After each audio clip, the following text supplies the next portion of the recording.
Mga minamahal kong kababayan, good morning po at magandang umaga.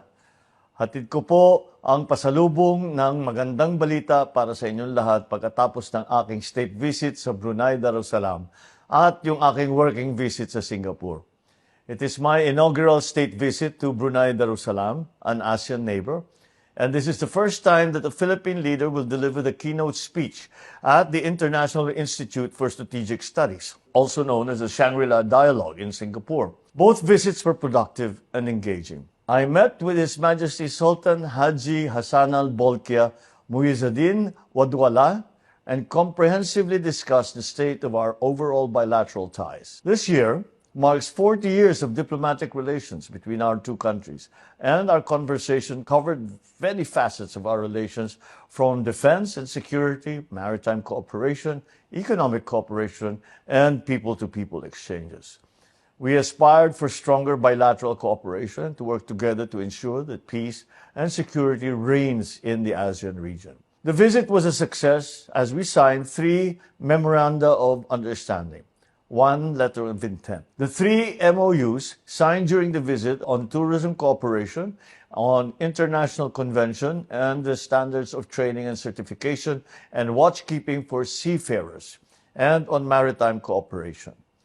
The MOU on tourism cooperation will provide our respective tourism agencies a definite roadmap to ensure a sustainable and continuous stream of tourists who will be attracted to visit and to explore each other's countries. Through the MOU on SDCW, our overseas Filipino seafarers who were issued Philippine national certificates are now recognized in Brunei. Finally, the signing of the MOU on maritime cooperation provides Brunei and the Philippines a good foundation for maritime activities to be undertaken jointly. Our respective agencies have also signed a letter of intent on agricultural cooperation, which will serve as a precursor for further cooperation ensuring food security between our two countries. In addition to these successes on the bilateral front, we also further assured Brunei that it can count on the Philippines' support on regional affairs, as we stated our clear position for Brunei to establish the ASEAN Center for Climate Change. While in Brunei, our key government players and business sector engaged in productive dialogue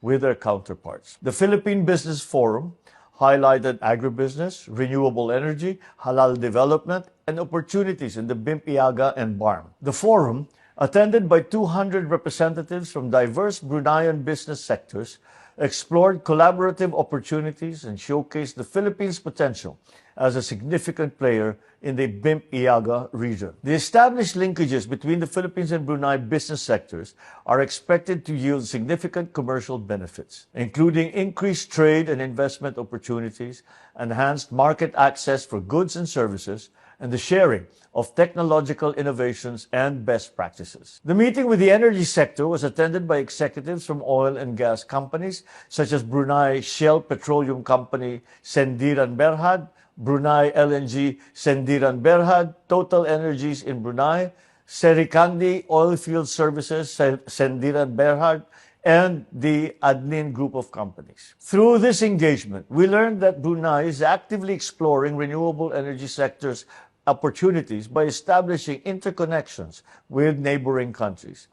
I share that likewise, the Philippines is also attempting to increase the share of renewable energy on top of the current oil and gas energy mix with the help of existing legislation such as the Renewable Act of 2008. We assure Bruneian businessmen that Philippine government is committed to encourage foreign investors and players in the renewable sector, and in the process continue to boost our country's trajectory in economic, sustainable, and inclusive growth. Mga kababayan, we will continue to work to realize our dream of being a high-income economy by 2040. While we are on the topic of jobs, I also met with the Filipino community in the Sultanate.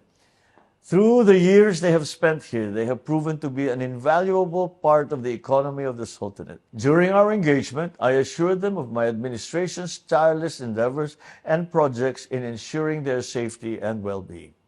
Maraming salamat po sa inyong lahat. Makakasiguro po kayo na ipapatupad ko ang aking pangako, and in the near future, there will be abundant jobs in the country so that overseas employment will become a choice, not a necessity. In Singapore, I met with the leaders of the country, namely President Tharman Shanmugaratnam and newly appointed Prime Minister Lawrence Wong. The deep bonds of friendship between our countries are evident in all our conversations. The President has already graced our invitation for him to visit and is planning a visit to our country in August. And the Prime Minister, he says he will follow as quickly as he can. And this is very important, as most especially 2024 marks 55 years of diplomatic relations between the two countries. We committed to work hard in pursuing the signing of 3 near-completion MOUs by the time the Singaporean President visits Manila later this year. Most importantly, the visit also offered us an opportunity to tell the region and the world the Philippines' outlook on our vision for the region.